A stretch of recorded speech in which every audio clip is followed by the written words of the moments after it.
அப்பா, நீங்கள் கவிதை அல்ல, உரைநடை, வர்ணிப்புக்கானவர் அல்ல, வாழ்க்கையின் யதார்த்தம். அச்சாணியை யாரும் அள்ளி முத்தமிடுவதில்லை, நீங்கள் அச்சாணி. உங்கள் உருவம் கூர்மையான ஆயுதம், ஆனாலும் நீங்களே அந்த ஓட்டத்தின் ஆதாரம். உங்கள் கரிசனம் எல்லாம் கண்டிப்பு என்று தோன்றியது, உங்கள் சொற்கள் எல்லாம் முற்களாய் தெரிந்தது. கேட்டதையெல்லாம் வாங்கித் தராத அப்பா என்கிற குறை இருந்தது. எங்கே போனாலும் நேரம் பார்த்து கட்டுப்படுத்தும் அப்பா என்கிற எரிச்சல் இருந்தது. எதை செய்தாலும் நேர்த்தி எதிர்பார்த்த அப்பா என்கிற வருத்தம் இருந்தது. அப்பா, உங்களை பற்றி நினைத்த அத்தனையும் தப்பப்பா. நான் 40 தொடும்போதுதான் ஞானம் பிறக்கிறது. உங்கள் ஞாபகம் நெஞ்சை நனைக்கிறது. ஒவ்வொரு வீடும் அப்பாவை பெரும்பாலும் தப்பாகவே புரிந்து கொள்கிறது.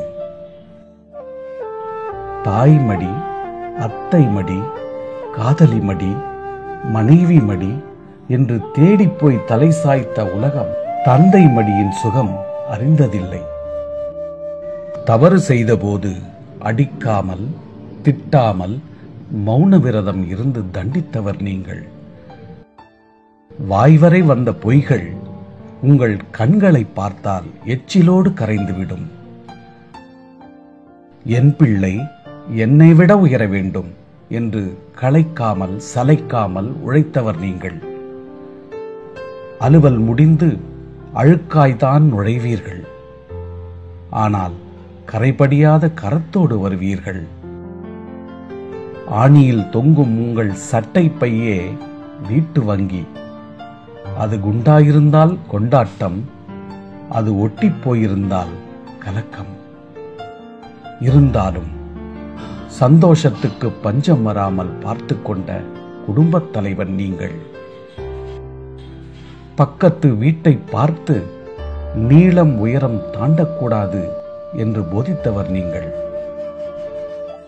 அம்மாவை புகழும் பொழுது சத்தக்குரல், அம்மாவை திட்டும் பொழுது சன்னக்குரல் என்ற புருஷ இங்கிதம் தெரிந்தவர் நீங்கள்.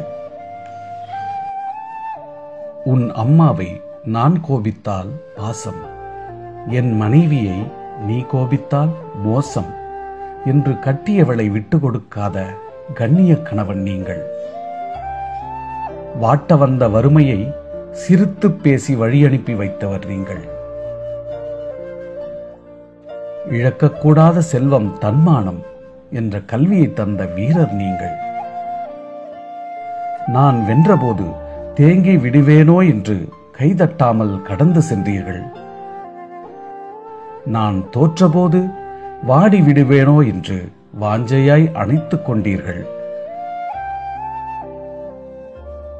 உண்மைதான் உன் சிபாரிசு கடிதம் என்று உணர்த்திய நண்பன் நீங்கள். ஒழுக்கம்தான் உன் முகவரி என்று என் நெஞ்சில் எழுதிய ஆசான் நீங்கள். எந்த தவறிலும் விழாதவர் நீங்கள், எந்த துயரிலும் விழாத வேர் நீங்கள். வண்டிக்கு எரிபொருள் கூட போட முடியாத சம்பளத்தில் எப்படி வாழ்க்கை வண்டியை வெற்றிகரமாக ஓட்டினீர்கள் அப்பா. சுமைகளை வீட்டில் கூட இறக்கி வைக்காமல் சுமந்து திரிந்தீர்களே அப்பா. இருக்கிறதை வைத்து எப்படி இலக்கணம் போல் குடும்பம் நடத்தினீர்கள் அப்பா. அப்பா அப்பா என்று உங்களை வியந்து கேட்க 1000 கேள்விகள். இதோ காலம் வெளுத்து போட்ட நரைமுடியோடு, வாழ்க்கை கசக்கி போட்ட முக சுருக்கங்களோடு, முதுமையின் அரவணைப்பில் பிறந்த குழந்தை போல அயர்ந்து உறங்கிக் கொண்டிருக்கிறீர்கள். அன்பாகவே வாழ்ந்து காட்டிய உங்களுக்கு இந்த வாழ்த்து ஈடாகுமா? எங்களுக்காகவே ஓடி ஓடி தேய்ந்து ஓய்ந்து காய்ந்து போன உங்கள் பாதங்களில் ஈரமுத்தமிடுகிறேன். அப்பா, நீங்கள் அப்பப்பா.